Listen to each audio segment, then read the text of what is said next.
स्यायो दर्शनमृता विच्छेदावग्रहम्लाना भक्तसास्यानि जीवयत्। ॐ अज्ञानतिमिरन्धस्य ज्ञानाञ्जनशलाकया चक्षुरुन्मीलितं येन तस्मै श्रीगुरुवे नमः। वाञ्छाकल्पतरुभ्यश्च कृपासिन्धुभ्यैव च पतितानां पावनेभ्यो वैष्णवेभ्यो नमो नमः। हरे कृष्णा कृष्णा कृष्णा हरे हरे, हरे राम राम राम हरे हरे। तो पिछली बारी गोविंद महाप्रभु से मिले थे और महाप्रभु ने गोविंद को अपनाया। गोविंद ईश्वरपुरी जी के सेवक थे और ईश्वरपुरी जी ने उनको अपने अंतिम समय में ये आदेश दिया था कि अब आप जाके महाप्रभु की सेवा करना। तो ये एक महाप्रभु के प्रश्न था कि जिसने मेरी गुरु की सेवा करी है तो वो तो एक ही स्तर पे हुआ। जैसे आज भी हम अपने गुरु की सेवा कर रहे हैं और कोई गुरु का सेवक है तो उस गुरु के सेवक को हम अपने से ऊपर ही लेंगे कि ये गुरु की डायरेक्ट सेवा कर रहा है। और अगर वही हमारी सेवा में लगे तो एक बार थोड़ा शायद हमें भी संकोच होगा कि ये तो हमारे से ऊपर है और हम इससे अपनी सेवा लेंगे। परंतु फिर वही तत्व सामने आया जो हम रामनवमी पे भी चर्चा कर रहे थे। सार्वभौम भट्टाचार्य से भगवान ने कंसल्ट किया। लीला ही है, भगवान तो सब जानते ही हैं, लेकिन फिर भी कितनी जगह ऐसा देखा गया कि भगवान कितनी बातें खुद ना बोल के अपने भक्तों के मुख से बुलवाते हैं। तो जैसे भगवत गीता में भी कितनी बातें भगवान ने अर्जुन के मुख से बुलवाई, तो उसी प्रकार उन्होंने सार्वभौम भट्टाचार्य के मुख से बुलवाने के लिए उनसे पूछा और फिर उन्होंने उनको कहीं कहीं उदाहरण देते हुए बोला कि जब जो गुरु आदेश दे उस समय वही करना उपयुक्त होता है। अगर उन्होंने बोला इसको सेवा में लगाओ तो इनको सेवा में लगाना ठीक होगा। तो जिस प्रकार उन्होंने परशुराम का उदाहरण दिया, मैं उतारी हूँ वैसे सबको, परशुराम का उदाहरण दिया कि उन्होंने अपनी माता की हत्या कर दी थी, अपनी माता का वध कर दिया था उनके कहने पे। लक्ष्मण का उदाहरण दिया कि लक्ष्मण कैसे गए थे। तो विभिन्न उदाहरण दिए कि जब जो गुरु कहे तब उसके ऊपर विचार नहीं करना चाहिए। गुरु ने कह दिया तो उस समय में वही करना। तो उनके इस आपस में चर्चा के बाद महाप्रभु ने गोविंद को गले लगाया और तब से उनको ऐसे अपनी सेवा के लिए रख लिया गोविंद को। इसके बाद से लेके अंत समय तक लीला के गोविंद भगवान के साथ ही रहे उनकी सेवा के लिए। फिर कुछ समय के बाद जब सब आ रहे थे, गोविंद जहाँ रहते थे वहाँ बताया गया कि छोटा हरिदास, बड़े हरिदास, रमाई और नंदाई ये सब इकट्ठे गोविंद के साथ एक जगह पे रहते थे। और गोविंद का ही इसमें परम भाग्य माना गया कि वो हरिदास ठाकुर जैसों के साथ वहाँ पे रहते थे गोविंद, जहाँ उनका निवास स्थान था। अगले दिन मुकुंद दत्त जो कि भगवान के साथ थे, मुकुंद दत्त ने भगवान को बोला कि ब्रह्मानंद भारती आए हैं। ये ब्रह्मानंद भारती से भगवान पहले भी मिल चुके हैं। तो उन्होंने बोला वो बाहर आए हैं और आपके दर्शन अभिलाषी हैं, तो क्या मैं उनको अंदर बुलाऊं? तो भगवान ने बोला कि ब्रह्मानंद भारती मेरे गुरु तुल्य हैं, ब्रह्मानंद भारती को मत बुलाओ, मैं ब्रह्मानंद भारती से मिलने जाऊँगा बाहर, क्योंकि वो मेरे गुरु तुल्य हैं। तो मुझे जाना चाहिए उनका वेलकम करने के लिए, ना कि उनको अंदर ऐसे बुलाया जाए कि मैं अंदर हूँ।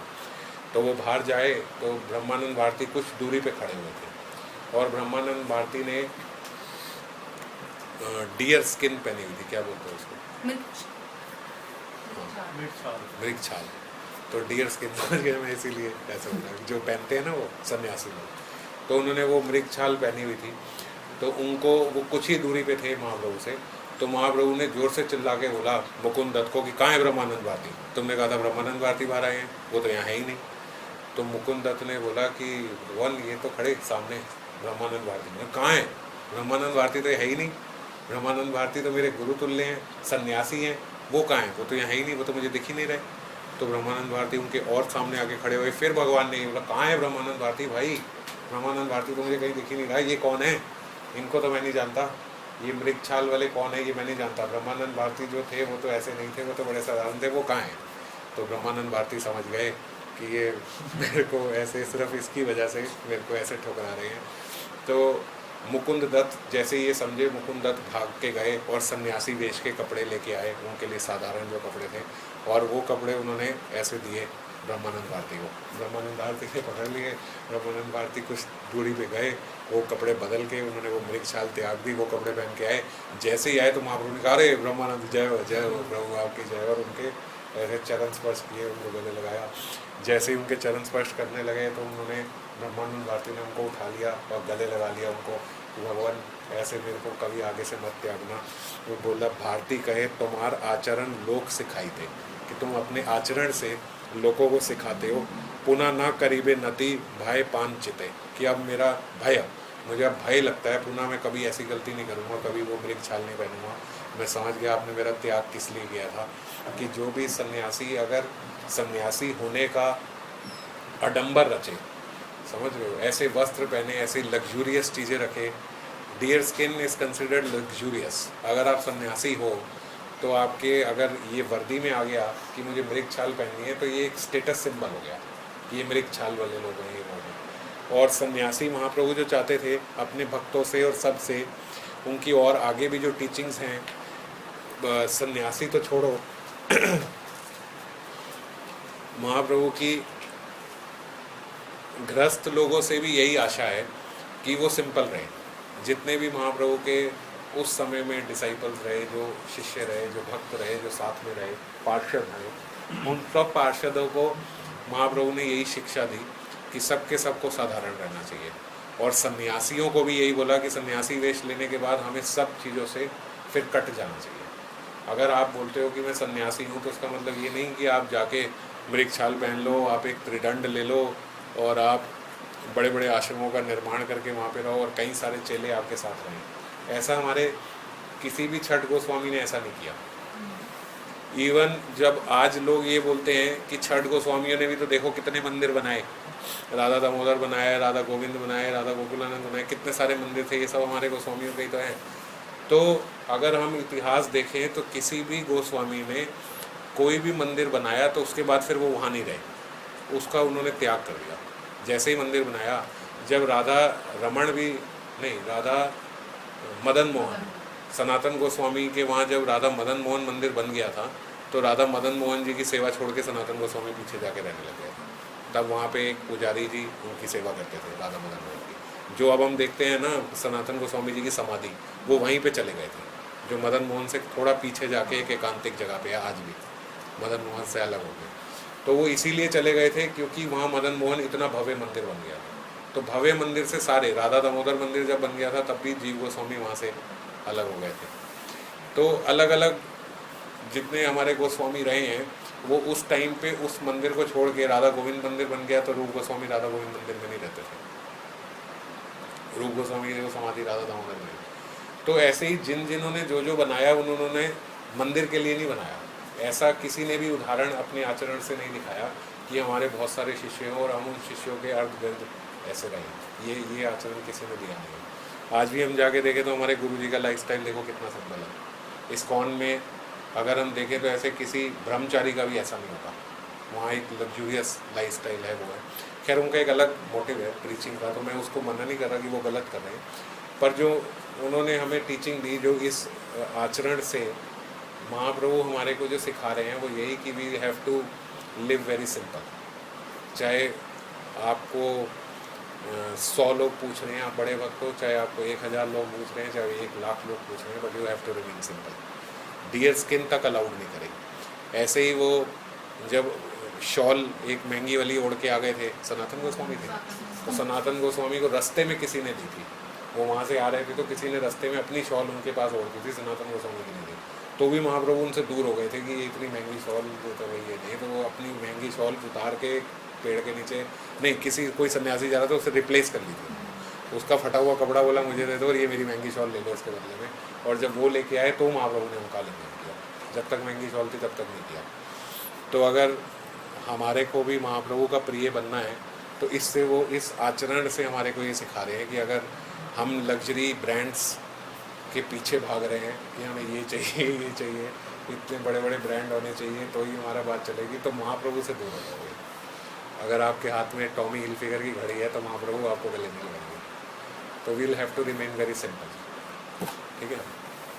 और भी मतलब ये समझ रहे हो, मैं ये इसलिए बता रहा हूँ कि हर इंसिडेंट हमें एक चीज़ बता रहा है कि हमारा आचरण कैसा होना चाहिए, तभी फ़ायदा है ये सब कुछ समझने का। हर एक आचरण से, इसमें भारती भी, भारती कहे तुम्हार आचार लोग सिखाते, तुम अपने आचरण से लोगों को सिखा रहे हो। पूरे ये जो लोक है सबको आप अपने आचरण से सिखा रहे हो। जो भगवान के पास रघुनाथ दास गोस्वामी थे, उनका क्या आचरण था? सनातन गोस्वामी आए तो क्या आचरण था? रूप गोस्वामी आए तो क्या आचरण था? तो इन आचरण से, जीव गोस्वामी थे तो क्या आचरण था? जीव गोस्वामी का इंसिडेंट मैंने पहले भी कितनी बार बताया कि एक बार वो एक सभा में उनको बुलाया गया था जब जीव गोस्वामी को, तो सबने ऐसे ये अभी तो बात कर रहे हैं लग्जरी ब्रांड्स की, ये तो बहुत दूर की बात है। जीव गोस्वामी को एक सभा में बुलाया गया तो ऐसे कैटेगराइज किए गए कि ऐसे जीव गोस्वामी अपने काल में ऐसे थे, जब रूप गोस्वामी और सनातन गोस्वामी चले गए थे तो जीव Goswami was respected at the highest personality on this planet, मतलब ऐसे उनसे बड़ा व्यक्ति कोई नहीं है, ऐसे जीव गोस्वामी की रिस्पेक्ट की जाती थी, विच वॉज ट्रू ऑल्सो। जीव गोस्वामी जितनी, आज भी जीव गोस्वामी ने जितने व्याकरण शास्त्र लिखे हैं और जो शास्त्र लिखे हैं वो सब हमारे ऐसे समझ के ही बाहर है। जो हम ये तो पढ़ रहे हैं जो उनके संदर्भ हैं, छठ संदर्भ जो उन्होंने लिखे, कहीं उन्होंने व्याकरण शास्त्रों पे टीका लिखी है, वो तो टीका ही समझ के बाहर है। जैसे कविराज गोस्वामी ने जब बोला कि ये 24.5 मंत्रों का है और विश्वनाथ चक्रवर्ती बात पता ही नहीं लगा पाए कि 24.5 कैसे हैं, तो जिस व्याकरण बुक से उन्होंने कंसल्ट किया था वो जीव गोस्वामी की व्याकरण बुक थी, जिसमें उन्होंने ये क्लियर किया हुआ था।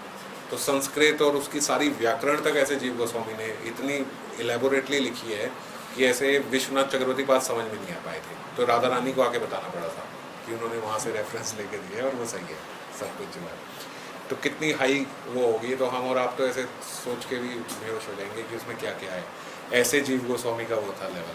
तो जीव गोस्वामी वॉज हाईली रिस्पेक्टेड, मतलब ऐसे मैंने एक इंसिडेंट पहले भी बताया था ना कि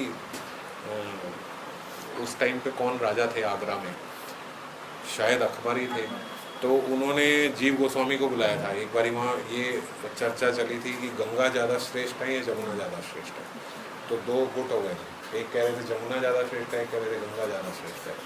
तो फिर उन्होंने जीव गोस्वामी को रिक्वेस्ट करी कि वो आए। जीव गोस्वामी ने मना कर दिया, मैं नहीं आता, मैं व्रत छोड़ के नहीं जाता, मेरा व्रत है। तो अकबर ने उनको बोला कि हम आपको ऐसे बुलाएंगे कि ऐसे सुबह बुला के शाम को यहाँ भेज देंगे, आपका व्रत नहीं टूटेगा, आप ब्रज में ही रहोगे, बस कुछ समय के लिए आपको आना है और यहाँ पे वो करना है। तो फिर जीव गोस्वामी गए थे और जीव गोस्वामी ने बड़ी लंबी उसकी रीजनिंग दी थी। फिर रीजनिंग के बाद उन्होंने डिक्लेयर किया था कि जमुना ज़्यादा श्रेष्ठ है गंगा से।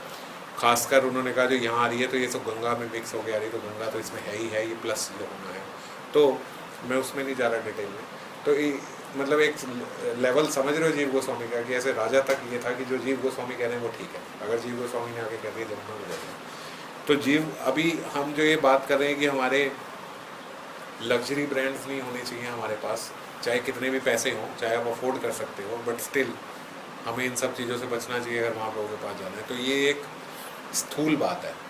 सूक्ष्म बात क्या है कि भजन का भी अहंकार हो जाता है कि मैं इतना भजन करता हूँ।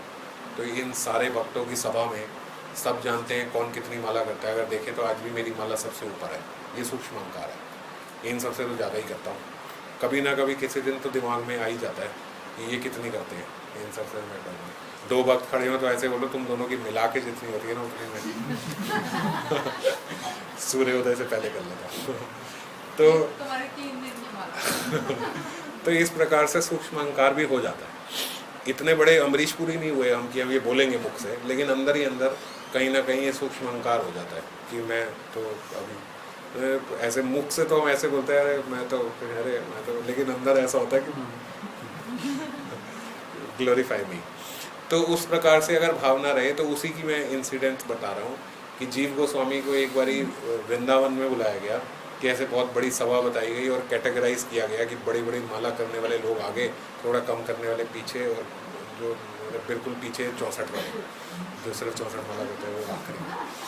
तो जब उनको ऐसे इंट्रोड्यूस कराया गया तो ये संत महात्मा 7 लाख माला, ये 6 लाख माला, ये 5 लाख माला नहीं नाम, 6 लाख नाम, 5 लाख नाम, 4 लाख नाम। लाख वालों को तो इंट्रोड्यूस ही नहीं कराया, तो बहुत पीछे थे, तो बड़े बड़े नाम गए। तो जीव गोस्वामी ने बैठते ही पूछा, बोला कि महाप्रभु ने बताया कि हमें एक हरि नाम से, केवल एक नाम से प्रेम प्राप्त हो जाता है, तो आप में से वो एक नाम किसने लिया है?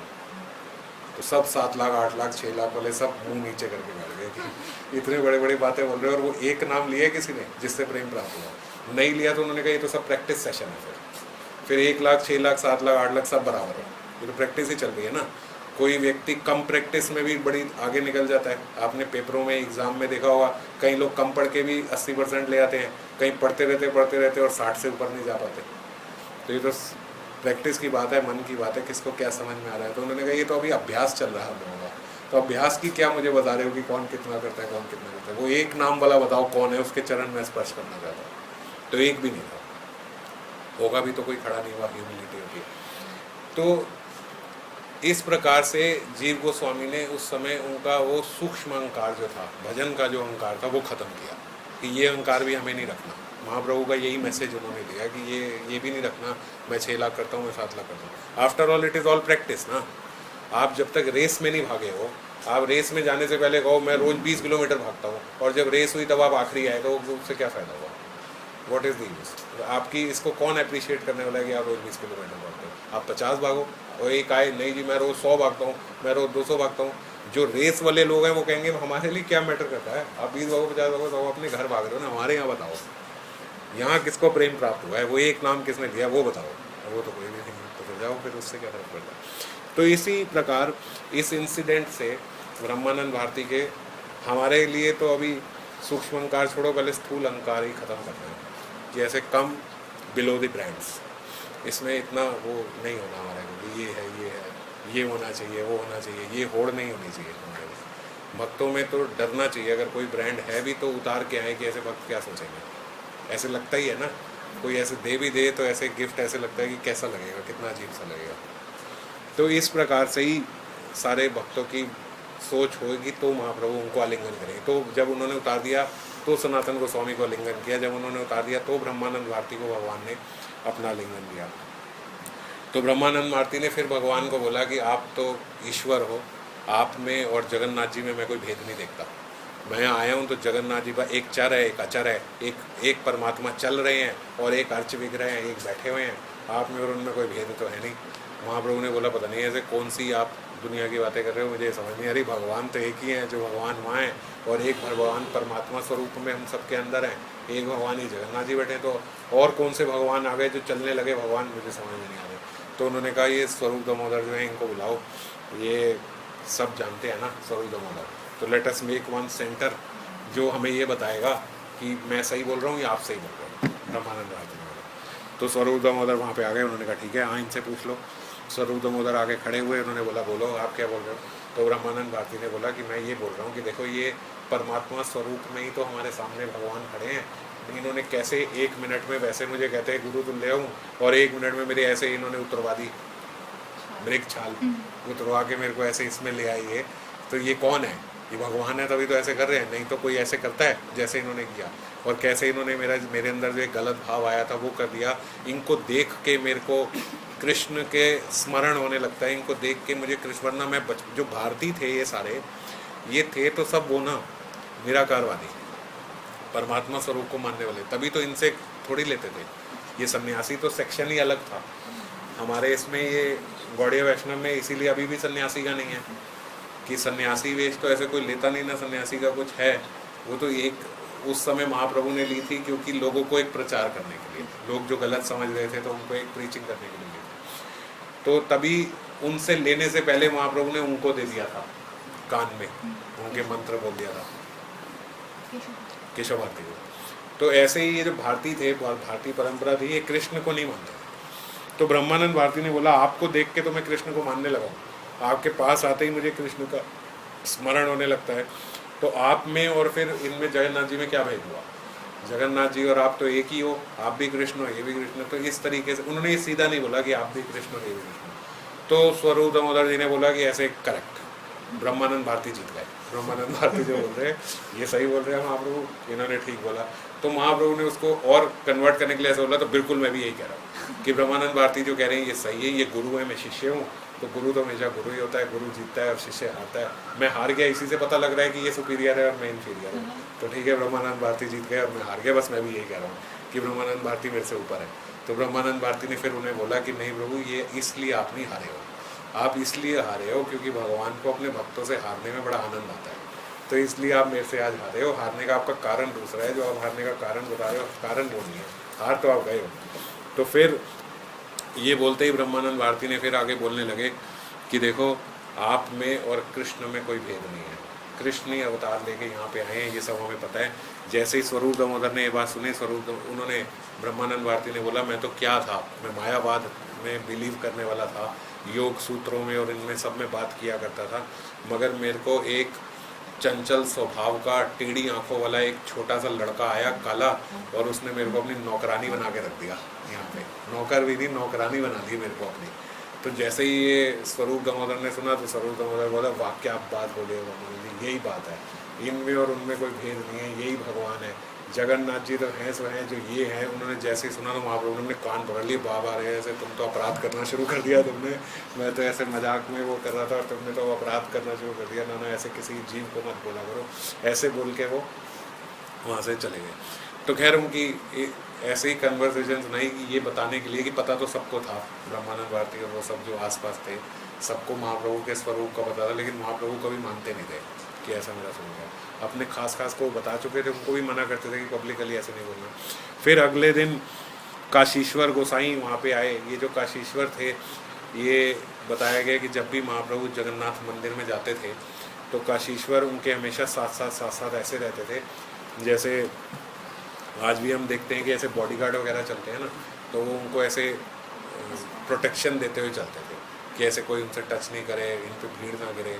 उनको देख के लोग ऐसे आकर्षित तो होते ही थे, जैसे चुंबक से लोहे चिपकते जाते हैं, तो ऐसे सब लोग आते थे, तो कैसे काशीश्वर जो है वो उनको बचाते रहते थे। तो एक दिन अब ऐसे कुछ समय के बाद, जो मैंने पिछली बार बताया था कि राजा प्रताप रुद्र ने सार्वभौम भट्टाचार्य से रिक्वेस्ट करी थी कि भाई मेरी भी कभी बात करना, मेरा भी कभी इंटरव्यू करवाना, उनसे मिलन कराना। अब सार्वभौम भट्टाचार्य जो थे वो बहुत डरते थे कि यार कैसे बोलूँ कि राजा से मिले, क्योंकि राजा से तो वो मिलेंगे नहीं, कभी भी कुछ भी हो जाए। तो सार्वभौम भट्टाचार्य एक दिन महाप्रभु के पास गए और चुप करके ऐसे हाथ जोड़ के खड़े हो गए। तो वैसे उनकी आपस में दोस्ती थी, सार्वभौम भट्टाचार्य और महाप्रभु ये दोस्तों की तरह रहते थे, कोई ऑ एंड रेफरेंस इतना नहीं था।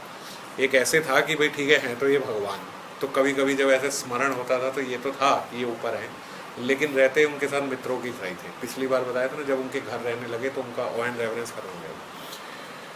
तो सार्वभौम भट्टाचार्य महाप्रभु के बाद ऐसे खड़े हो गए जैसे एक नौकर अपने मालिक के आगे खड़ा होता है, कि मतलब नौकर ऐसा होगा कि ऐसे कुछ बोलेगा नहीं ना, मैं अपने मन, कोई नौकर अपने मन की बात थोड़ी बाबू को बताएगा, यार आज मेरा मन कर रहा है पूड़ी छोले खाएं, ऐसे थोड़ी बोलेगा। तो चुप करके खड़ा है। या मेरे कोई मन की बात भी है तो मैं अपने मालिक के सामने थोड़ी बोलूँगा, मेरे साथ का कोई आएगा तो बोलूँगा। तो इस प्रकार का आचरण करते हुए वो चुप करके खड़े रहे। जो भी वो बोले हाँ जी ऐसे, आप ऐसे करो, हाँ जी ऐसे करो। कृष्ण कितने सुंदर थे, हाँ जी सुंदर थे। कितने काले देखो कैसे लग रहे हैं, हाँ जी अच्छे। जगन्नाथ जी बहुत अच्छे लग रहे। तो ऐसे तो महाप्रभु ने बोला भाई क्या हो गया, क्या हुआ, कुछ तो बोलो सार्वभौम, ऐसी क्या बात हो गई। उन्होंने बोला प्रभु मेरे को आपसे बहुत डर लग रहा है। क्यों डर लग रहा है? बोला मुझे आपसे ना कुछ बात करनी है, लेकिन मुझे बड़ा संकोच हो रहा है कि मैं आपसे बोलूँगा तो आप पता नहीं कर्म ना होगा। तो मैं नहीं ऐसा कुछ नहीं हुआ, बोलो क्या तुम्हारे मन में बात है, बोलो फटाफट बोलो। तो उन्होंने बोला वो हमारे यहाँ पे जो इस प्रोविंस के जो राजा हैं वो, तो उन्होंने बोला तो राजा, तो ऐसे महाप्रभु की पहले ही ऐसे एक्सप्रेशन हो गए कि राजा की बात क्यों कर रहा है मेरे सामने। तो उन्होंने कहा वो जो राजा है ना वो ऐसे चाह रहे थे कि एक बार अगर आपसे मिल ले, वो बहुत बड़े भक्त हैं, बहुत अच्छे भक्त हैं, बड़ा कुछ करते हैं। ऐसे जैसे ही उन्होंने बोला महाप्रभु ने अपने कान पकड़ लिए, बंद कर दिया। साहब को बोला चुप हो जाओ बस, आज के बाद मुझे मत बोलना, ऐसी कोई बात मत करो, मैं किसी राजा से नहीं मिल सकता। राजा से मिलना तो ऐसे स्त्री से मिलने के समान है मेरे लिए। तो मैं संन्यास ले चुका हूँ, सन्यासी होने के बाद कोई राजा कोई स्त्री ये मैं किसी से नहीं मिल सकता। उन्होंने बोला लेकिन वो, अच्छा आप कान हटाओ, हाथ हटाओ।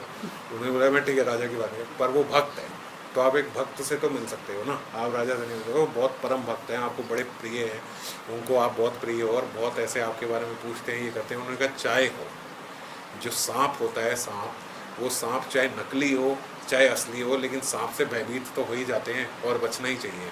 इसी प्रकार जो स्त्री है, स्त्री यदि काष्ठ की भी बनी हो, ऐसे लकड़ी की भी हो, तो भी अगर उसका स्पर्श करें तो उसके फीचर्स जो हैं उनको हाथ लगाएंगे तो उनको हाथ लगाते ही हमारे को एक ऐसे गलत फीलिंग आएगी। तो चाहे पुतला ही हो स्त्री का, स्त्री के पुतले को भी हाथ लगाना मना किया गया है। तो उसी प्रकार चाहे वो भक्त हो लेकिन वो राजा है, तो उस राजा से मैं नहीं मिल सकता। राजा से मिलना मेरे लिए और स्त्री से मिलना एक सांप के बराबर है। इसी में वो ज़्यादा एक्सप्लेन किया जो मैंने भेजा था कि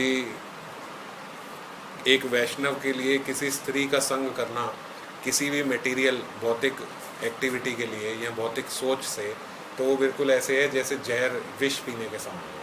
तो यही महाप्रभु ने उनको बताया कि किसी राजा से मिलना और ये करना स्त्री का संग करने के बराबर, ये सब मेरे लिए विष पीने के समान है। सार्वभौम ने बोला बहुत बड़ा भक्त है वो सब। उन्होंने कहा भाई अगर इसके बाद तूने बोला तो मैं जगन्नाथपुरी छोड़ के चला जाऊँगा। अरे राजा तो राजा सार्वभौम भट्टाचार्य जी, मैं आपको भी छोड़ दूँगा और मैं सबको छोड़ के चला जाऊँगा और बताऊँगा भी नहीं मैं कहाँ चला गया। तो सार्वभौम भट्टाचार्य बेचारे बड़े उदास हो गए। उन्होंने कहा चलो ऐसे ख़त्म हो गया, आज के बाद कोई बात नहीं करेंगे वो राजा की, आप ऐसे मस्त रहो लेकिन यहाँ से जाने की बात कभी मत करना, यहीं पे रहो। ये बोल के भट्टाचार्य वहाँ से निकले। अब अगले ही दिन राजा प्रताप रुद्र रामानंद राय के साथ आ गए। रामानंद राय उन्हीं के मिनिस्टर थे ना, और पीछे रामानंद राय ने महाप्रभु को बोला था कि आप चलो, मैं अभी बाद में आऊँगा। तो वो उन्होंने इसीलिए बोला था मैं बाद में आऊँगा क्योंकि उनको पता था ये प्रताप रुद्र का भी आइडिया मेरे साथ है चलने का, उसका भी, वो भी अपनी पैकिंग कर रहा है। तो वो बोला है महाप्रभु अगर साथ चलेंगे तो बड़ा डिफिकल्ट हो जाएगा और राजा के साथ वो चलेंगे नहीं। तो इसीलिए एक यही कारण है जो उस वक्त ऐसे दिमाग में आया भी होगा कि रामानंद राय को महाप्रभु के साथ जाने का मौका मिल रहा है और रामानंद राय उनको कह रहे नहीं आप चलो। महाप्रभु खुद कह रहे हैं नहीं साथ चलो, इकट्ठे चलेंगे, चर्चा करते। उन्होंने कहा नहीं आप चलो, मेरे साथ तो ऐसे बड़े बैंड बाजा होगा और सब होगा, हाथी घोड़े सब होंगे। तो हाथी घोड़े भाई क्यों होंगे, प्रश्न उठता है। रामानंद राय तो रिज़ाइन दे के ही आ रहे थे ना, अपना रेजिग्नेशन दे के ही वो वहाँ से आ रहे थे उन्होंने। तो फिर जब रेजिग्नेशन ही दे दिया, आप मिनिस्टर ही नहीं रहे, तो फिर लाल बत्ती वाली गाड़ी थोड़ी मिलेगी, तो फिर काहे के हाथी घोड़े आपको मिलेंगे। तो वो उनको पता था कि अब ये साथ चलेंगे। तो उन्होंने जब रामानंद राय आए तो थोड़ा तो वो जानते ही थे महाप्रभु को कि ये राजा से मिलना नहीं चाहेंगे और राजा जो है ये बड़ा ही जेन्युइन आदमी है। तो रामानंद ने जाते ही पहले तो जैसे ही रामानंद आए, रामानंद से कैसे महाप्रभु मिले यही देख के सब चकित हो गए, सब हैरान हो गए कि वाह ये कैसे, मतलब ऐसे महाप्रभु ऐसे उठ के भागे उनसे गले मिलने के लिए कि अगर वो ऐसे इस दरवाजे से आए हैं और वो यहाँ बैठे हैं तो ऐसे बीच में मिले, ये नहीं कि वो आगे तक आए, वो बैठ के खड़े हुए हैं। इतनी तेज़ी से ही महाप्रभु भागे, इतनी तेज़ी से रामानंद राय आए और वहीं दोनों मिलके दोनों आपस में गले मिले गिर गए, विहल हो गए, एक दूसरे के अभिषेक कर दिया उन्होंने अपने प्रेम अश्रुओं से। उनके भी अश्रु निकल रहे, इनके भी, महाप्रभु के भी अश्रु निकल गए। अब ऐसे एकदम देखो कि सब छोड़ छाड़ के कथा करते करते कोई भागा मिलने के लिए, तो सब हैरान हो जाएंगे आसपास के, भाई कौन आ गया, ऐसा कौन हस्ती है ये। तो महाप्रभु ने थोड़ा बताया रामानंद राय के बारे में, ये है। इतने में पहले ही रामानंद राय ने बोलना शुरू किया कि प्रभु आपकी कृपा से मैंने जैसे ही राजा को बोला, क्योंकि सारा राज्य तो यही संभाल रहे थे।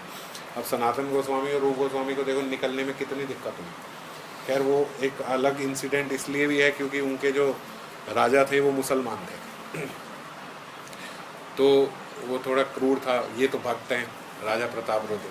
तो इन्होंने बोला कि राजा कितने बढ़िया राजा हैं और आपकी कृपा ऐसी हुई कि जैसे ही मैंने उनको बोला कि मुझे अब सेवा में जाना है महाप्रभु की, तो उन्होंने बोला किसकी, माँ चैतन्य महाप्रभु की।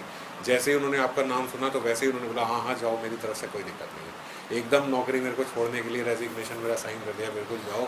और रेजिग्नेशन तो साइन किया ही किया, मेरे को फुल सैलरी साथ में दी कि ये तुम्हारी सैलरी जितना तुमने किया है, और सारी जो मेरी आगे की पेंशन वेंशन है वो सारी भी ऐसे क्लियर कर दी कि इतना तुम्हें पूरी मिलती रहेगी 100%। नहीं तो ऐसे मिलती नहीं है नौकरी छोड़ने पर, कवर करने में पूरा मिलता है। उन्होंने सब मेरे को ये सब उन्होंने महाप्रभु को बताया कि उन्होंने सब मेरे को ऐसे पूरा कर दिया, मेरे आगे की भी सैलरी का वो कर दिया, ये भी पूरी सैलरी दे ली। और बहुत ही विनम्र भाव से उन्होंने बोला कि मैं तो बहुत गिरा हुआ हूँ, मैं तो बहुत नीच हूँ, मैं तो उनसे कभी मिल नहीं पाऊँगा, लेकिन अगर तुम उनकी सेवा में लग पाओ तो मैं बहुत खुश होऊंगा। अगर तुम्हारी वो सेवा स्वीकार करे, तुम उनके साथ रह पाओ तो बहुत अच्छा है। मैं जानता हूँ कि वो चैतन्य महाप्रभु और कोई नहीं है, वो नंद महाराज के पुत्र कृष्ण ही हैं और वो कृष्ण ही यहाँ पे आए हैं। और अगर तुम उनके साथ रह पाओ तो तुम्हारी तो ऐसे ये जीवन क्या, तुम्हारा तो सारे पिछले जीवन सब सफल हो गए, इसके बाद तुम्हारा कल्याण हो गया, तुम तो सदा हो। इस तरीके से प्रताप रुद्र ने रामानंद राय को बोला कि तुम्हारा कल्याण हो, जाओ तुम उनके साथ जाओ। और तो रामानंद राय जब ये बता रहे थे तो रामानंद राय ने कहा, प्रभु जैसा प्रताप रुद्र का आपके प्रति प्रेम है ना, मेरे अंदर तो उसका 2.5% भी नहीं है। मैं तो फेल हूँ उसके सामने। आप मुझे इतना प्यार दे रहे हो, सब कर रहे हो, लेकिन मैं इस लायक नहीं हूँ जो प्रताप रुद्र का है। अब वही प्रताप रुद्र की अभी पीछे बात कर रहे थे वो, तो महाप्रभु ने जब प्रताप रुद्र का सुना तो थोड़ा हुआ तो सही कि भाई रामानंद राय उनकी कर रहा है, पर भगवान ने रामानंद राय को यही कहा कि हाँ मैं मानता हूँ प्रताप रुद्र श्रेष्ठ है, और वो व्यक्ति श्रेष्ठ होएगा ही होएगा जिसने तुम्हारे प्रति इतना प्रेम दिखाया। अगर कोई तुम्हारे जैसे के प्रति, मतलब भगवान के इतने प्रिय भक्त के प्रति यदि कोई प्रेम दिखा दे तो उस भक्त का तो कल्याण होगा ही होगा। तो राजा प्रताप रुद्र जो तुम्हारे हैं उनका कल्याण अपने आप हो गया। मैं उनको अच्छा मान रहा हूँ, इसलिए नहीं कि सैलरी दे दी, पेंशन दे दी, तुम्हारे को दे दिया, इसलिए कि तुम्हारे प्रति उनका इतना प्रेम बढ़ गया। ये उन्होंने रामानंद राय को बोला। तो इस आचरण से भी एक महाप्रभु ने ऐसे भक्तों को सिखाना चाहा कि जिनका, और कहीं कहीं उसमें उदाहरण भी दिए महाप्रभु ने। जैसे उन्होंने भागवतम का एक श्लोक लिया, जिस भागवतम के श्लोक में ये बताया गया है कि भगवान से भी ऊंची भक्ति जो है वो भगवान के वैष्णवों की है, भगवान के भक्तों की है। और फिर उन्होंने शिव जी का बताया कि शिव जी ने भी पार्वती को यही बोला। भगवान कृष्ण ने अर्जुन को भी भगवत गीता में एक जगह ये बोला कि वो भक्त जो सीधे मेरे भक्त हैं वो भक्त मेरे भक्त नहीं है, जो मेरे भक्तों के भक्त है असल में वो मेरे भक्त है, जो मेरे भक्तों को भी मानते हैं। और अगर हम किसमें है, मैं नाम भूल गया, सनातन गोस्वामी का शास्त्र है उसमें, जीव गोस्वामी का, तो उसमें एक संदर्भ में बताया हुआ है कि कनिष्ठ अधिकारी कौन है, मध्यम अधिकारी कौन है और उत्तम अधिकारी कौन है। समझ गए? कनिष्ठ, मध्यम और उत्तम भक्तों में सबसे कनिष्ठ कौन है, मध्यम कौन है और उत्तम कौन है। तो उसको उन्होंने बताया कि ये भी केवल श्रद्धा से ही मैटर करता है, श्रद्धा से ही व्यक्ति कनिष्ठ होता है और श्रद्धा से ही उत्तम होता है। ये 5 साल पुराना आया हुआ उत्तम है और 6 महीने आया हुआ कनिष्ठ है, ऐसी बात नहीं है। किसकी कितनी श्रद्धा है, इसकी 2 बातें हैं। एक तो हरि नाम पे अगर किसी व्यक्ति की अलग अलग प्रकार से टीका दी गई है, एक तो जो मैं यहाँ पे इसलिए ले रहा हूँ कि एक तो भक्तों के आधार पे दी गई कि जो व्यक्ति कहता है कि केवल मैं और कृष्ण बस, और मुझे कोई नहीं चाहिए, बस ये मेरे ठाकुर हैं, जो चाहिए इनसे चाहिए। कई लोगों की अभी पीछे भी एक की बता रहे थे, उनकी फिलॉसफी है भाई हम तो सीधा जाते हैं, बाके बिहारी जाते हैं, बाके बिहारी से वापस आते हैं, और हम तो उनसे मांगने जाते हैं। सीधी बात है भाई, मांगेंगे तो मांगने जाते हैं, फिर मांगेंगे तो किससे मांगे, ठाकुर से ही मांगेंगे ना, तो ठाकुर से मांगते, और हम किसी को नहीं मांगते, और हमारा किसी से कोई लेना नहीं, कोई भक्त वैष्णव गुरुजन किसी से कोई नहीं। सीधी बात होती है। कनिष्ठ अधिकारी, मध्यम अधिकारी बोलते हैं ऐसे मैं, भगवान और गुरु। चलो भाई गुरु हैं, ये तो हैं भगवान के वो हैं, बाकी अब ये कहो कि इनसे इनसे इनसे इतना नहीं होता, मैं गुरु और भगवान, तो मध्यम अधिकारी हैं। और उत्तम अधिकारी वही उन्होंने बोला कि जो भगवान तो हैं, गुरु तो हैं ही, ये वैष्णव भी सारे मेरे पूजनीय हैं, ये उत्तम अधिकारी है। ये एक प्रकार से समझाया। दूसरे प्रकार से उन्होंने ऐसे बताया, ये इसका भी तो खैर यही रेलेवेंस है, दूसरा मैं वैसे बता रहा हूँ। श्रद्धा के आधार पर उन्होंने बताया कि श्रद्धा जिसकी, कनिष्ठ अधिकारी कौन है, चाहे वो 64 माला करता हो, लेकिन उसकी ये श्रद्धा नहीं है कि हरि नाम ही सब कुछ है, अभी उसकी ऐसी श्रद्धा नहीं है। अभी वो ऐसा देखता है कि हरि नाम माध्यम है मेरे को भगवान से मिलाने का, वो कनिष्ठ अधिकारी है। मध्यम अधिकारी जो है उसकी हरि नाम में कुछ उससे ज़्यादा श्रद्धा है। इससे मैं एक तो ऐसे है कि बस नाम किए जा रहा है, और उससे जो ज़्यादा श्रद्धा होगी मध्यम अधिकारी की, वो ऐसे होगी कि ऐसे हाँ हरि नाम है, हरि नाम बहुत कुछ दे सकता है और हरि नाम करने से हमें होगा। और उत्तम अधिकारी वो है जो हरि नाम में और भगवान में कोई भेद ना समझे, जो भाई ये समझे कि यही भगवान। जब मैंने कृष्ण का नाम लिया तब कृष्ण मेरे सामने उपस्थित है, कृष्ण में और कृष्ण के नाम में कोई भेद नहीं है, वो ये जानता है। अगर मुझे दर्शन किसी दिन अर्च विग्रह के नहीं भी हो रहे तो कोई बात नहीं, वो व्यक्ति ठीक से अपना आराम से माला करके, जैसे उदाहरण के तौर पे हरिदास ठाकुर अपने पूरे जीवन काल में कभी मंदिर के अंदर नहीं घुसे, जगन्नाथ मंदिर के, और ना उनको कोई ग्लानि थी ना गिल्ट था, यार मेरा कैसे होगा, मैं तो ऐसे जगन्नाथ जी के दर्शन तक नहीं किया तो मैं क्या धाम जाऊँगा, नहीं था। और अपना कोने पे बैठ के, और जगन्नाथ जी को छोड़ो, जब वो महाप्रभु से भी अभी आगे आएगा, शायद आज ही आ जाए, हम वहाँ पहुँच जाएंगे, जब महाप्रभु से भी मिलने आए तो महाप्रभु के भी दर्शन करने के बजाय वो दूर बैठ के माला कर रहे थे, क्योंकि उन्हें था कि मैं मिलने जाऊंगा तो मेरे से शायद किसी का स्पर्श ना हो जाए। ये वहीं रहते थे, काशी मिश्र के घर रहते थे ना, तो काशी मिश्र का घर तो बिल्कुल मंदिर के साथ में ही है, वही सिंह द्वार के थोड़ा सा आगे आके यहीं पे है, देखा हो। तो तो इसीलिए वो हरिदास ठाकुर वहाँ तक, उनके घर तक भी नहीं गए कि भाई मेरे का स्पर्श ना हो जाए जगन्नाथ मंदिर के किसी प्रीस्ट का, उनके जो पुजारी हैं, और वो वहीं पे बैठ के माला कर रहे हैं, तो वो पैसिफाइड है। तो इस प्रकार के जो भक्त हैं इनको बोला जाता है उत्तम अधिकारी, कि वो उनमें वो ये समझते हैं कि माला में और उसमें कोई वो नहीं है। किसी आलसी की बात नहीं कर रहे कि वो कहे चल छोड़ ना मंदिर मंदिर जाना खत्म कर रहा है माला तो श्रद्धा पे डिपेंड करता है कि आप जो कर रहे हो वो क्यों कर रहे हो, मैटर वो करता है। तो खैर, तो ऐसे श्रद्धा के आधार पे उन्होंने बताया कनिष्ठ, मध्यम और उत्तम अधिकारी। तो यहाँ पे वो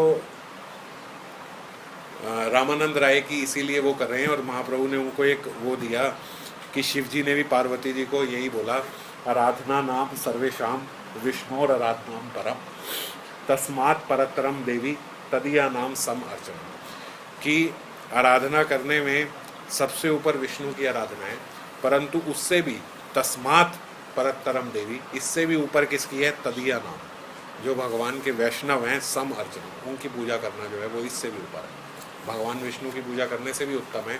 ये शिव जी बता रहे हैं पार्वती जी। तो ये उदाहरण भगवान ने उनको बताया, मतलब ये श्लोक भगवान ने रामानंद राय को बताया। तो इसी प्रकार अगर उन्होंने बोला वो तुम्हारे प्रति उनका इतना प्रेम भाव है ना, तो राजा प्रताप उनका कल्याण हो जाएगा, ठीक है, बहुत अच्छी बात है। लेकिन उनसे डायरेक्ट मीटिंग की बात नहीं करी, और ऐसे इनडायरेक्टली ये बोल दिया कि बहुत अच्छी, मेरे से मिलने से बहुत अच्छा है कि तुम्हारे प्रति दिखा दिया तो अपना काम हो जाएगा। तो फिर उन्होंने रामानंद राय को बोला कि भाई तुम मंदिर हो आए हो, जगन्नाथ मंदिर तो हुआ है ना यहाँ आने से पहले। तो रामानंद राय ने ऐसे बोला कि मंदिर तो नहीं है, मैं सीधा यहीं आया हूँ। तो ये बात उस समय, अब ये तो भगवान ही है, नहीं तो उस समय ऐसे बड़ा अजीब लगता है कि आप किसी व्यक्ति से जगन्नाथपुरी गए, और जगन्नाथपुरी जाने से पहले आप किसी व्यक्ति के पास गए, उस मंदिर में ही नहीं गए, जगन्नाथ जी के दर्शन नहीं करे और कहीं और चले गए। तो महाप्रभु उनके प्रति थोड़ा ऐसे हुए कि ऐसे व्हाट इज़ दिस, ऐसे मंदिर नहीं गए और तुम सीधा यहाँ पे आ गए, पहले तो मंदिर जाना चाहिए था। तो उन्होंने बोला महाप्रभु देखो ऐसा है, ये जो मेरे पैर हैं ये ऐसे रथ के पहिए हैं, और ये शरीर जो है ये रथ के समान है, तो पहिए जहाँ लेके जाएंगे रथ तो अपने आप वहाँ चल पड़ेगा।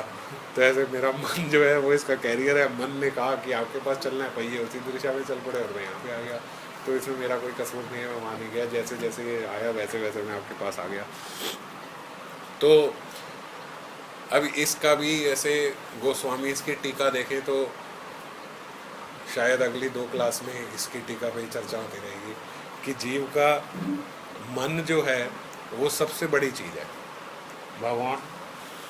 इसीलिए मैंने एक बार पहले रामानंद राय संवाद में भी बताया था कि भगवान को और कुछ नहीं चाहिए, भगवान सबसे ज़्यादा अगर कुछ मांग रहे हैं भक्त का तो वो मन ही मांग रहे हैं।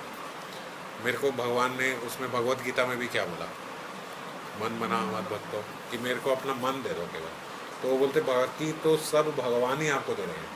आप जैसे कई कई उदाहरणों से बताया गया, आप भगवान के लिए अलग अलग प्रकार के तोहफे लेके जाते हो, हम ऐसे डायमंड स्टफ्ड बांसुरी लेके जाएं उनके लिए, हम उनके लिए सोने की पादुकाएं लेके जाएं जो लोग मंदिर में चढ़ाते हैं, आप कितने कितने हज़ारों रुपए, लाखों रुपए, करोड़ों रुपए दे आओ। तो बोलते ये तो सब ठाकुर ने ही आपको दिया है, आप उनकी दी हुई चीज़ उनको लौटा रहे हो, ये भी अच्छी बात है। अगर किसी ने आपको दिया है तो वो वापस आप उन्हीं को दे दो, लो ये आप अपनी सेवा में ही लगाओ, आप ही की है, ये बहुत अच्छी बात है, लेकिन उन्हीं की दी हुई है। तो ऐसे किसी भी दिन यू डोंट स्टैंड अलोन कि आपने कोई ऐसी चीज़ दी कि ऐसे बहुत ज़बरदस्त चीज़ दी। अगर मैं ही आपको दे रहा हूँ और आप वो मेरे को कहते हो मैंने आपको 100 रुपये दिए और आपने कहा 50 रुपये का गिफ्ट या 60 रुपये का या 80 रुपये का आप मेरे लिए ले आए या 100 रुपये का भी आप मेरे लिए ले आए, तो you will be considered a good man. बहुत अच्छी बात है, मैंने तो आपके लिए दिया था और आप उसमें से भी मेरे लिए ही ले आए, तो बहुत अच्छी बात है। लेकिन एक चीज़ ऐसी है जो मेरे पास मेरी है, जो भगवान की दी हुई नहीं, तो वो मन है। मन हमारा जो इस संसार में लगा हुआ है वो ठाकुर में अगर हम लगा दें, ये रस भाव से बोलते हैं। अब क्या इसको लंबा एक्सप्लेन करूँ, तो ऐसे रसिक टीका है कि वो बोलते हैं ऐसे भगवान के पास सब है लेकिन मन ही नहीं है। तो मन वो केवल अपने भक्तों का लेते हैं, मन उनको अपने भक्तों का ही चाहिए और भक्तों के मन से ही चलते हैं, वो अपना मन नहीं है उनका। समझ गए किस तरीके से बोला अपना मन नहीं है, कि अपने मन से वो कभी चलते नहीं है। अपने मन से इसलिए नहीं चलते, बड़ा गहरा तत्व है कि भगवान तो कंप्लीट है, उनको तो कुछ चाहिए ही नहीं, उनके पास सब कुछ है। तो अगर वो खाना भी खा रहे हैं तो किसके मन से, क्योंकि ये खिलाना चाहता है, इसके मन में।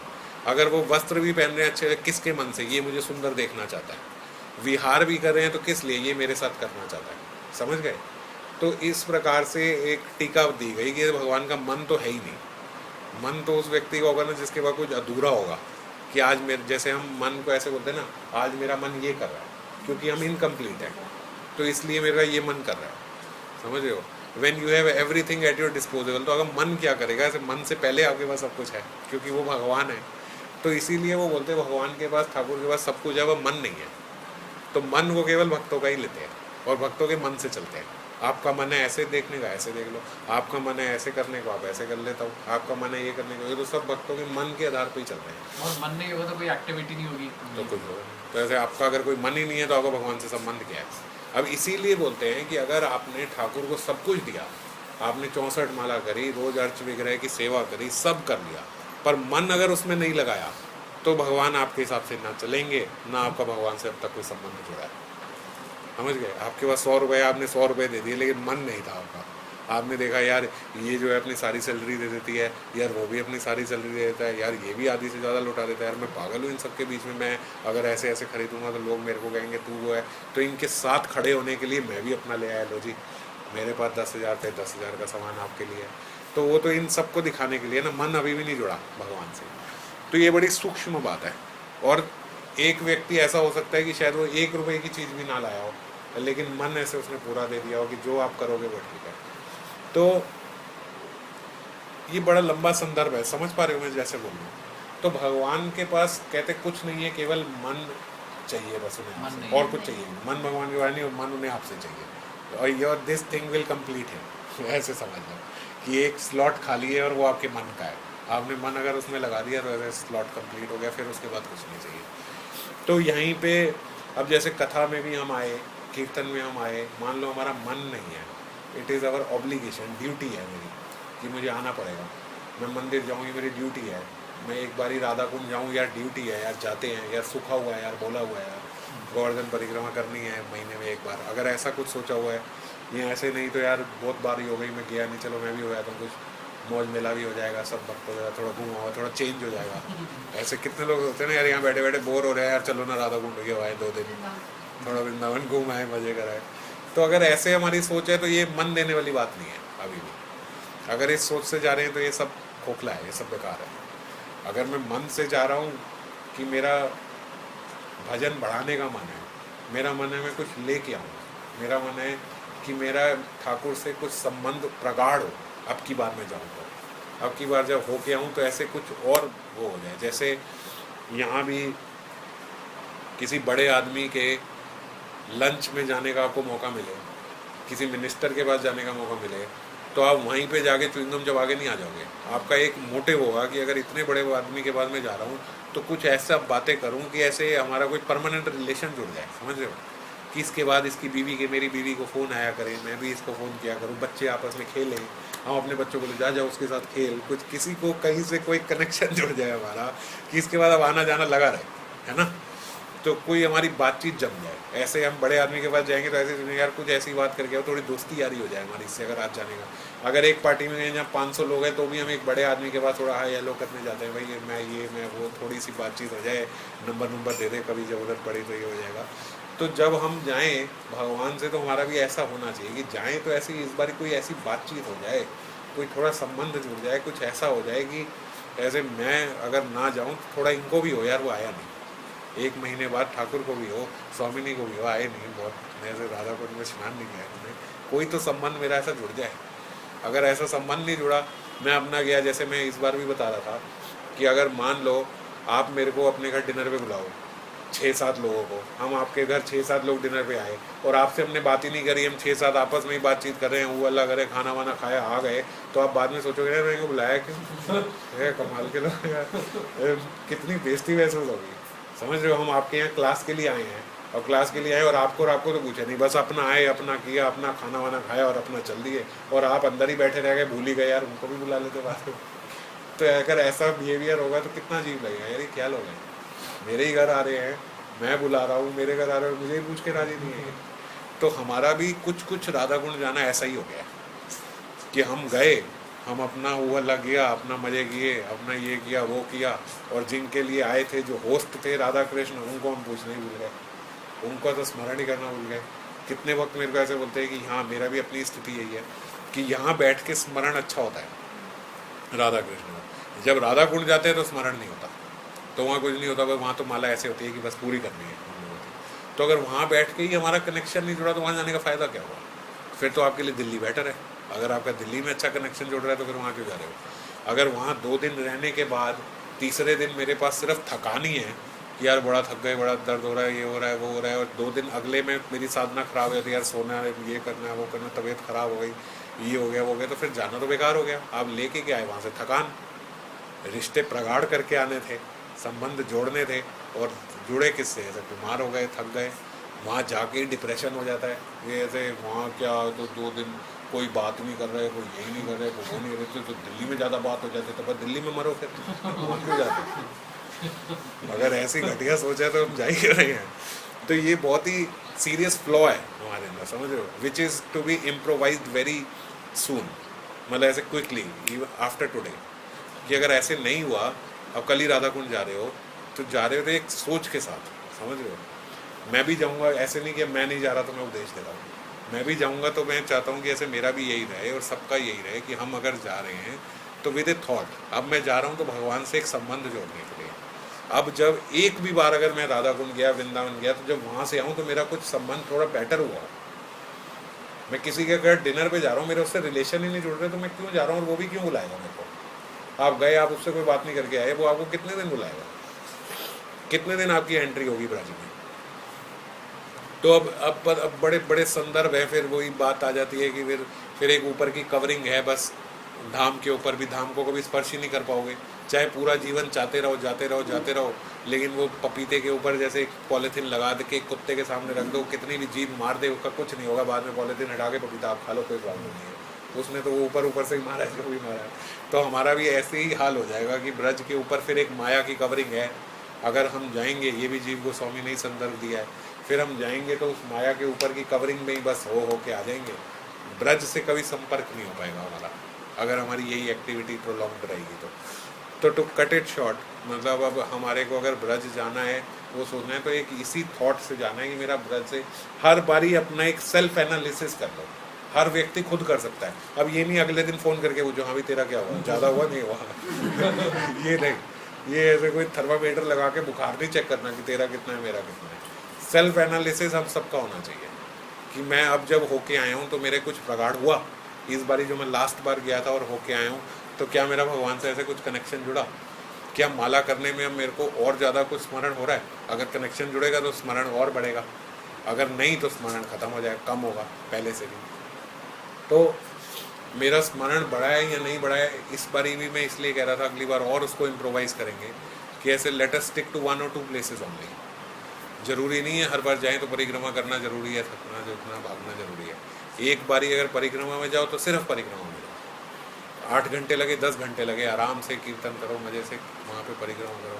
परिक्रमा नहीं जाओ तो सुबह सुबह उठो, 5 बजे उठ के माला करो, कहीं जैसे जीवा मंदिर में चले गए, कहीं जगन्नाथ मंदिर में चले गए। इस बार कितना बुरा हुआ हमारे साथ कि ऐसे जगन्नाथ मंदिर के पुजारी जी ने हमारे को रिक्वेस्ट करी कि जगन्नाथ जी के लिए यहाँ कीर्तन जरूर करना, और हम वही नहीं करके आए। मैं बाद में भी आगे सोच रहा था कि लानत है हमारे जीवन में, अगर एक व्यक्ति ने ऐसे जो, और वो बहुत कितने फेवरेट होंगे जगन्नाथ जी की जो रोज़ सेवा करते हैं, जगन्नाथ जी अपने मुख से तो बोलेंगे नहीं। पिछली बारी हमारा इतना डिवाइन एक्सपीरियंस रहा था जगन्नाथ जी के सामने कीर्तन करके, उनको भी इतना अच्छा लगा था पुजारी जी को, उन्होंने इस बारी हमें स्पेशल, हमारी क्या औकात है, और एक मंदिर के पुजारी हमें रिक्वेस्ट कर रहे हैं कि भगवान के लिए आज कीर्तन जरूर करके जाना इस बारी, और हम वही नहीं करके आए। तो हमारा वेस्ट ही हो गया था सारा कुछ, जो भी हमने किया वो सब वेस्ट है, समझ रहे हो। किसी मंदिर के पुजारी ही बोल रहे हैं कि भगवान के लिए करके जाना, अब और उससे क्लोज व्यक्ति क्या होगा जो दिन रात भगवान, और वो ऐसे भी नहीं है कि ऐसे पेड पुजारी हैं, बहुत उच्च भक्त हैं वो, उनसे मेरी थोड़ी सी बात हुई थी, उसी में पता लग गया था कि कितने ज़बरदस्त भक्ति है इनके अंदर। और वो उन्होंने रिक्वेस्ट करी, और उनकी रिक्वेस्ट को ही हम ऐसे आखिरी में बस सॉरी बोला है कि इस बार नहीं कर पाए, अगली बार करेंगे। तो अगली बार मेरे से मैं बहुत डरा हुआ हूँ कि अगली बार भगवान मौका भी देंगे, हमारी क्या औकात है कि भगवान बोले और हम क्या अभी नहीं अगली बार। और जब भगवान ने हमारे साथ ऐसा करना शुरू किया कि अभी नहीं अगली बार आइए, इस जन्म में नहीं बेटा अगले जन्म में आएगा, तो क्या हाल होगा हमारा। हमारा अगला तो यही है ना, अगला जन्म, आगे आना, 1 मिनट में भगवान कह सकते हैं। तो इससे ही मेरे को रियलाइज़ हुआ कि ऐसे कितनी ख़राब चेतना है हमारी, कि हम फिर करने ही क्या है, किस चीज़ को मैंने इसके ऊपर प्रायोरिटी दी कि मैंने ये नहीं किया। आखिरी में जाते वक्त अगर मेरे पास 15 मिनट गन्ने का जूस पीने के होते हैं तो वो 15 मिनट ही मैं कर लेता यार भजन वहाँ पे। मेरी प्रायोरिटीज़ कितनी ख़राब हैं कि मैं और सब करे जा रहा हूँ, लेकिन मैंने वो भजन नहीं किया उनके सामने जो मुझे बोला गया था। और जगन्नाथ जी के साथ कितने डिवाइन एक्सपीरियंसेस रहे हैं नवद्वीप में भी और यहाँ पे भी, है ना। तब ऐसे जो जितने भी लोग वहाँ थे वो कितना डिवाइन एक्सपीरियंस था। सिर्फ उसी टाइम हमारे कीर्तन के लिए वो लाउड स्पीकर दे रहे हैं, मृदंग दे रहे हैं, सब दे रहे हैं, सब दे रहे हैं, और कीर्तन खत्म होते ही वो वहाँ से आ गए यार, वो आ गए अब बस बस, और उसी वक्त हमारा कीर्तन खत्म हो गया। तो ऑल ऐसे जैसे प्रोग्राम बनाया हुआ था हमारे भजन करने का, जबकि हम पूरा डर रहे थे कि अब तो नहीं देंगे, अब भजन नहीं करने देंगे, कौन इस्कॉन वाले करने देते हैं अपने मंदिर में किसी और को भजन। और फिर भी ऐसे सारा सेट था। तो वही जगन्नाथ जी तो हैं, जगन्नाथ जी में वेद थोड़ी है। और वही जगन्नाथ जी अब जब खुद कह रहे थे कि करो तो आपने करा। तो इसीलिए मैं कह रहा हूँ ये होता है ऐसे लैक ऑफ मन, कि मन नहीं दिया हो ना। अगर मन दिया होता तो कोई दूसरी बात ही नहीं करते फिर तो। अगर मैं कोई मेरा प्रेमी मेरे से कुछ मांग रहा है कि यार मुझे ये चाहिए, मेरी प्रेमिका है, तो मैं सब कुछ छोड़ के पहले उसकी बात मानूंगा। यार ये नाराज़ नहीं होनी चाहिए, बाकी सबकी कोई बात नहीं, जो ये बोलेंगे वही करूँगा। तो कितना कितना हमारा स्तर गिर गया हमने जो एक्टिविटी नहीं करी उससे। तो ऐसे बहुत ही क्षमा मांगनी चाहिए कि अगले बारी दे दे। मैं तो इससे भी डरो, पता नहीं अगली बारी भी देखने की नहीं। तो अगर कल भी जा रहे तो आप लोग थोड़ा कराना। तो खैर, तो मैं यही मन की बात कर रहा था। तो मन हमारा कहीं भी हम जाते हैं ना, तो सबसे पहले मन आता है, फिर उसके बाद शरीर आता है, जो रामानंद राय जी ने बोला। अगर मैं कथा में जा रहा हूँ तो कथा में मेरे से पहले मेरा मन पहुँचना चाहिए, तो फ़ायदा है यहाँ पे आने का। अगर मैं शरीर को यहाँ ले आया और मन कहीं और लगा हुआ है तो फ़ायदा नहीं है, समझ गए। अगर मेरे को सुबह से ही, 1 दिन पहले से ही, 2 दिन पहले से ही, या हफ्ता पहले से ही ये है यहाँ मेरे को कथा में जाना है, वो बहुत अच्छा लगता है यार, मेरे को कीर्तन सुनना है, कीर्तन मुझे बड़ा अच्छा लगता है। अगर इस प्रकार से है तो शायद मैं 8 के पौने 8 बजे बाहर खड़ा हुआ माला कर रहा हूँ कि जब 8 बजे होंगे तो मैं अंदर चला जाऊँगा। और अगर ऐसा नहीं है तो फिर ऐसे होगा कि अभी चले जाते हैं, अभी चले जाते हैं, तो शुरू ही कहाँ होता है, 9 बजे से पहले को पहुँचता नहीं है। तो ऐसे मैं 9:30 पहुँचूँगा।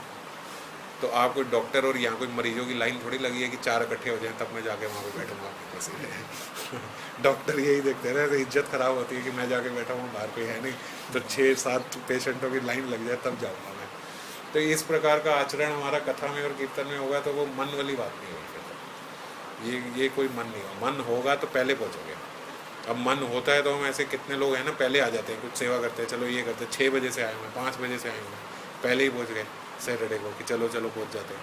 तो इस प्रकार से हमारा मन लगना चाहिए, पहले मन पहुँचना चाहिए, फिर जीव पहुँचना चाहिए, वरना माना नहीं जाएगा क्या माना है। 2 दिन पहले से ही ऐसे होना चाहिए कि ऐसे मुझे राधा कुंड जाना है तो मेरे को ये करना है। मेरा मन जो यहाँ पे बैठ के करता है ना, जब मैं माला करता हूँ यार मैं यहाँ बैठ के करूँ, मैं वहाँ बैठ के करूँ, प्रायोरिटाइज इट। आगे प्रायोरिटी होनी चाहिए। जो मैंने 1 हफ्ता 1 महीना सोचा हुआ है कि मैं यहाँ बैठ के अपना भजन करूँगा, मैं यहाँ बैठ के हम कीर्तन करा करेंगे, यहाँ सुबह उठ के मैं माला करूँगा, वो प्रायोरिटीज़ कम नहीं होनी चाहिए वहाँ पहुँच के। ये हो हल्ले में वो गुम ना हो जाए जो आपने सोचा था, नहीं तो वही होगा ऐसे होस्ट के घर गए, अपना मजे किए, वापस आ गए। तो ये रामानंद राय यहाँ पे महाप्रभु को यही बता रहे हैं कि मन की बात है। तो मन से तो फिर ऐसे हुआ कि वो जगन्नाथ जी को छोड़ के महाप्रभु के पास पहले चले गए, क्योंकि उनका मन वहीं पे था, तो उनको वो हुआ ही नहीं कि मुझे उनके पास जाना। और यहाँ पे तो ये है ही कि ऐसे वो और उनमें कोई भेद ही नहीं है, तो इट इज़ ओके। और हमारा भी ऐसे ही मन होता है कि हम जगन्नाथ जी को छोड़ के गन्ने की दुकान पर चले जाते हैं, गन्ने का जूस पी लें। तो हमारा मन कहाँ लगा हुआ है और कहाँ लगना चाहिए था। तो all that we have done is a waste, अगर मैं अपने मन से कुछ नहीं करके आया। और थर्मामीटर भी इसका है, सेल्फ एनालिसिस भी है, आप आते ही चेक कर सकते हो आपके अगले दिन की माला कैसे हो रही है। अगले दिन की माला अगर आपकी नींद में हो रही है और आपके पास थकान ही है सिर्फ वहाँ से आने के बाद, तो इसका मतलब आपका वेस्ट हुआ है। इसका कोई सेकंड ओपिनियन नहीं है कि यार थोड़ा हैक्टिक रहा, ये रहा, वो रहा, ऐसा कुछ नहीं है। नवद्वीप में हम 1 हफ्ता भी रहते हैं तो 1 हफ्ता भी बिना सोए रहते हैं तो कोई प्रॉब्लम नहीं होती, समझ गए। अगर आप थक गए हो, आपको बहुत नींद आ रही है, आपको बहुत थकान हो गई है राधा कुंड से आने के बाद, तो ऐसे सिंपल बात है आपने भजन नहीं किया। फिर वहाँ भजन करके कोई व्यक्ति थकता नहीं है। भजन करके तो रघुनाथ दास गोस्वामी 22 घंटे का तो उनका शेड्यूल ही था रोज का, और कभी कभी थोड़ा सा लेट हो जाए तो 24 घंटे हो जाते थे। तो 24 घंटे का मतलब समझ रहे हो आप, कि रात को 12 बजे पिछली माला ख़त्म हुई, अगली माला शुरू कर दी, बस टाइम नहीं है 1 मिनट का भी, कुछ खाने पीने का कुछ करने का कुछ टाइम नहीं। 24 घंटे का शेड्यूल है, 24 घंटे के शेड्यूल में रेस्ट नहीं होता भाई, ये पिछली ख़त्म अगली शुरू। जैसे आप एक माला के बाद दूसरी माला शुरू करते हो, ऐसे बस पिछले रूटीन ख़त्म अगला रूटीन शुरू, और ऐसे कई कई हफ्ते चलता था, तो थकते थोड़ी थे। अब कोई ये कहे और वो तो रति मंजरी थी यार, उनका क्या हमारा क्या यार, तो आपको भी भाई स्वरूप दे दिया गुरु जी ने, आप भी मंजरी हो, जो वहाँ पे सिचुएट हो गया उसका काम हो गया, समझ गए। ऐसे आज भी कई भक्त हैं, थकते थोड़ी हैं। कितने भक्त आप जानते हो 6 लाख 7 लाख माला करते हैं, थोड़ी कहते आप थक गए यार 7 लाख करके, कल नहीं हो गया।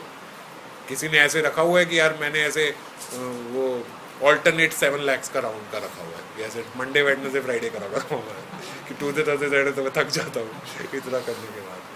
परिक्रमा करते हैं तो ऐसे ऑल्टरनेट परिक्रमा किया करेंगे, जो परिक्रमा करें वो रोज परिक्रमा करें, क्योंकि उनका मन लग गया इसमें। जब जहाँ मन लग जाता है वहाँ थकान नहीं होती, समझ गए। कथा में आते ही सबको नींद क्यों आ जाती है, क्योंकि मन नहीं लगा हुआ। जैसे ही मन नहीं लगा हुआ वहाँ पे नींद आ जाएगी। वही लोग जो सो रहे होते हैं कथा में, वो प्रसादम में सबसे एक्टिव होते हैं, मैंने देखा। मैं यहाँ की भी बात कर रहा हूँ, समझ रहे हो, कि यहाँ पे ऐसे क्लास में सो रहे हैं और जैसे ही प्रसादम होती है इतना बोल रहे होते, इतना बोल रहे होते, ऐसे हैरान होती है मुझे, पहले कैसे सो रहा है यार, इसको नींद कैसे आई थी, ये तो इतना तेजी से बोल रहा है, सब कर रहा है। अब रात के 2 बजे तक यहाँ बिठा के रखो, रात के 2 बजे तक मस्ती से बैठ रहा है, और वही 9:30 बजे ऊँद रहा था, उसको नींद आ रही थी, जो 2 बजे तक बैठा है। क्यों? क्योंकि मन नहीं है, मन इधर नहीं है, मन उधर लगा हुआ है मस्ती मजाक में। तो इसी प्रकार मन जहाँ लगा हुआ है वहाँ थकान नहीं आएगी, जहाँ मन नहीं लगा हुआ वहाँ थक जाओगे। आप माला करते हुए नींद आ जाएगी, आपको गायत्री करते हुए नींद आ जाएगी, योगपीठ करते हुए नींद आ जाएगी। मजाल है आपको सबके बीच में हंसी मजाक करते हुए प्रसाद खाते हुए नींद आ जाए, वो नहीं आएगी, क्योंकि वहाँ मन लगा हुआ है। तो मन को सही जगह लगाएंगे तो भजन सही होगा। भगवान को मन ही चाहिए। अगर आप मन छोड़ के राधा कुंड जाके रह रहे हो तो कोई फ़ायदा नहीं है। मन छोड़ के 2 दिन हुआ है, 4 दिन हुआ है, जल्दी से हुआ है, ये करा है वो करा है, सब कोई फ़ायदा नहीं है। पहले मन को भेजो, पहले मन लगाओ वहाँ पे, उसके बाद नहीं भी गए तो कोई बात नहीं। अगर मन लगा हुआ तो प्रगाढ़ होना चाहिए। नहीं गए मतलब आलस्य से नहीं गए, नहीं जा पा रहे तो भी कोई प्रॉब्लम नहीं, कोई दिक्कत नहीं। तो खैर अब ऐसे समय हो गया, अगली बार और आगे लेंगे। अभी तो बड़े सारे भक्तों ने आना है, महाप्रभु से मिलने बड़े सारे भक्तों की चर्चा होगी। तो अब ये जब हमें पता लग जाएगा कि भक्त कितने इम्पोर्टेंट है, जैसे अभी उन्होंने बताया कि रामानंद राय को अगर वो प्रेम से ऐसे कर रहे हैं तो भगवान कह रहे हैं फिर प्रताप रुद्र का भी काम हो जाएगा। और शायद इसी वजह से प्रताप रुद्र को आगे महाप्रभु मिल भी जाएंगे, आलिंगन भी कर देंगे, क्योंकि वो रामानंद राय के प्रति उनका ऐसा आचरण था। तो इसको ध्यान में रखते हुए हम आगे कथा सुनेंगे, तो जो इतने सारे भक्त महाप्रभु से मिल रहे हैं तो बोर नहीं होंगे। नहीं तो जनरली ऐसे होता है, इतने तो आगे करो यार, पहले मेरा भी ऐसे था, ये वग्रेश्वर पंडित आ गए, मरारी गुप्त आ गए, वासुदेव दत्त आ गए, ये आए, आगे करो यार, मेरे को क्या करना है सबके नाम पढ़ के, फटाफट करो, कौन कौन मिलने आया, मैं क्या करूँ इसको। तो अगर अब हमारी भक्तों के प्रति श्रद्धा होगी ना, तो एक एक भक्त का नाम सुनने से भी, उनके बारे में जानने से भी बड़ी कृपा प्राप्त होती है। तो फिर आराम आराम से कौन कौन महाप्रभु से मिलने आए, वो कौन कौन थे, सारे पीछे से क्या थे क्या नहीं थे, वो अगली बार पूछते हैं, इस बारे में चर्चा करेंगे। 200 भक्त आए, 200 का नाम तो नहीं लिखा, लेकिन जो 10-20 है उन 10-20 का अच्छे से फिर चर्चा करेंगे। जय राम।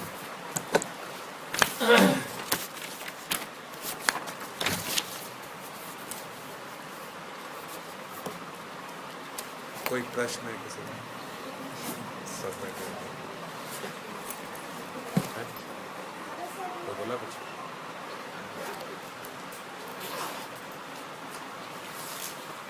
जैसे कहते हैं ना, वहाँ से आगे ऐसे आगे साथ, वहाँ से आगे तो एंथुसियाज्म होना चाहिए, उत्साह होना चाहिए ना, वहाँ से आते हैं ना, तो और साथ साथ हाँ, उत्साह बढ़ेगा ही।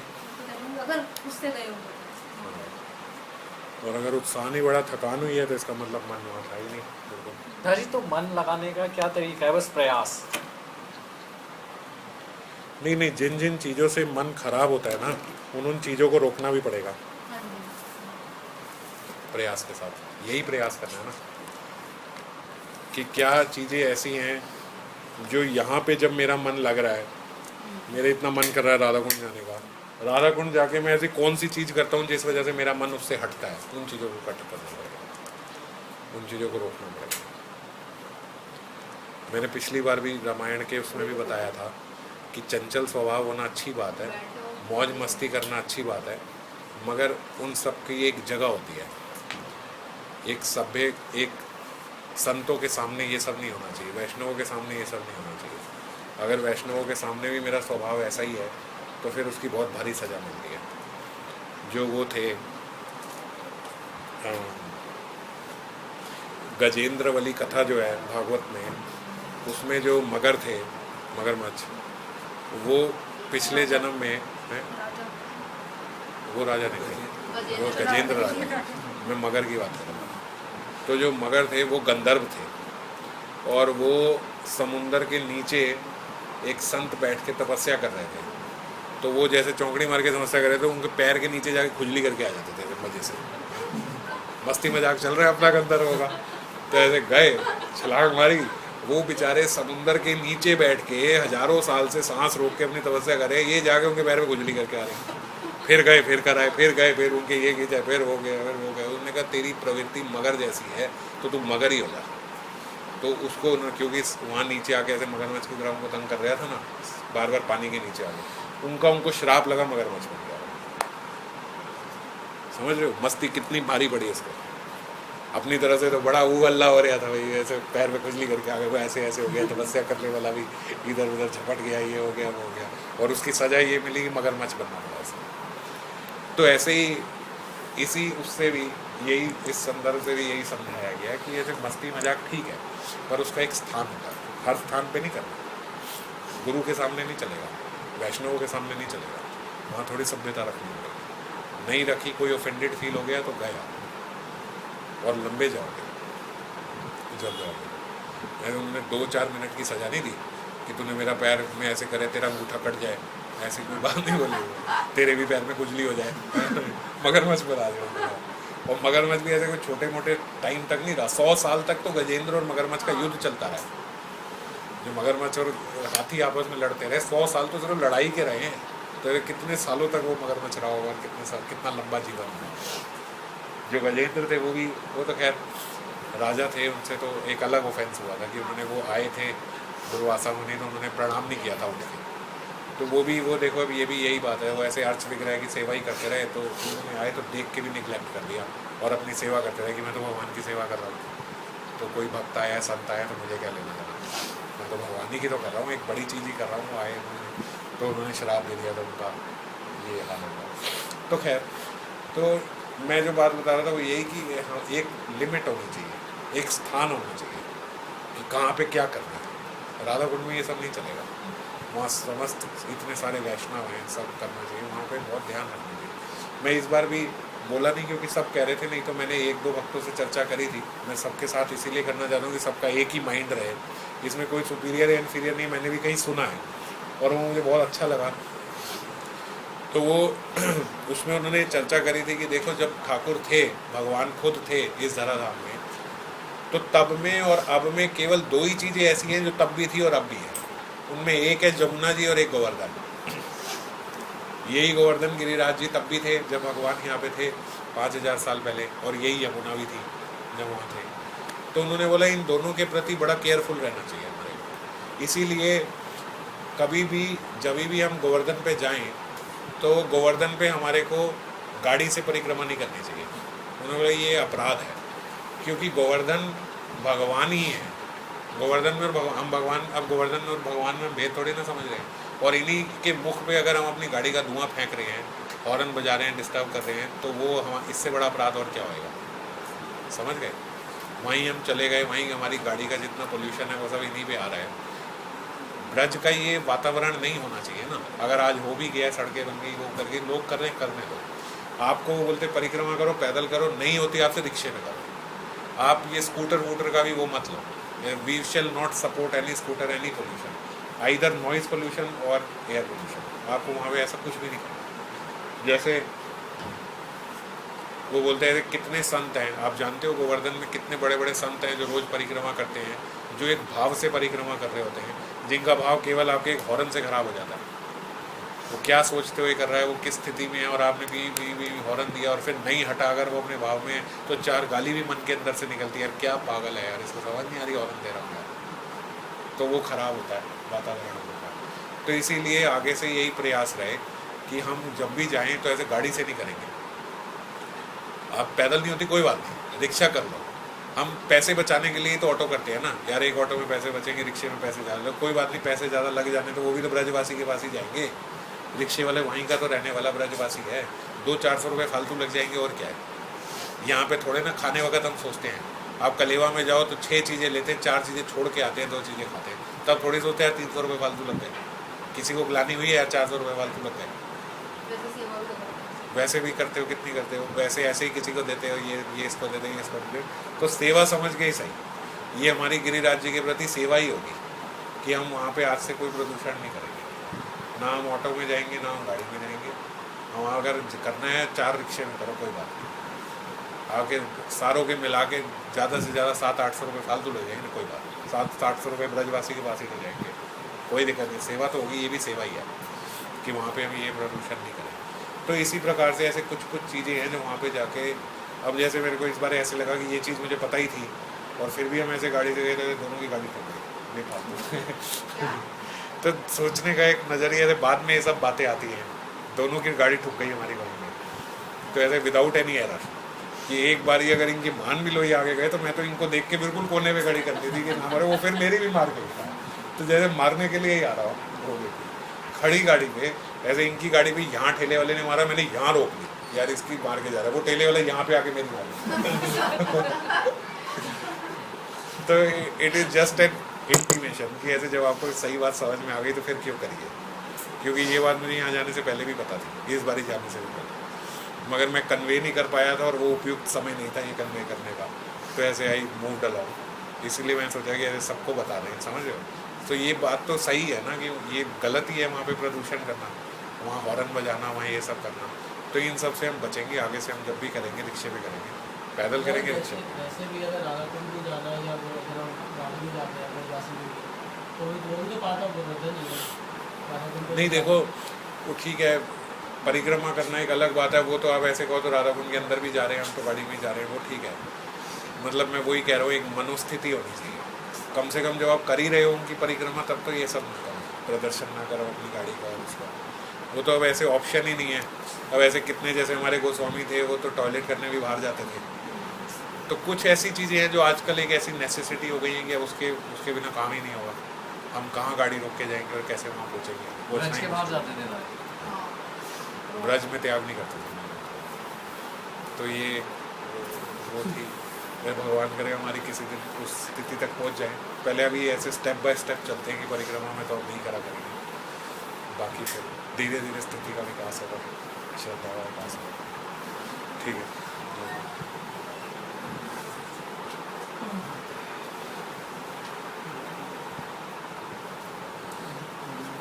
स्वभाव की बात कर रहे थे, तो राज इसमें ऐसा नहीं है कि हमें स्वभाव बदलने की ज़रूरत है, मतलब ऐसे what is inside one day shell come out, किसी न किसी के सामने अगर हमारा हमें से हम मतलब ऐसे ज़्यादातर हम हफ्ते में 5 दिन ऐसे रह रहे हैं कि मस्ती मजाक और ये सब, और फिर एक दिन हम मतलब ऐसे कोशिश करेंगे कि नहीं करते, अवॉइड करते हैं व्रज में, तो ऐसे वो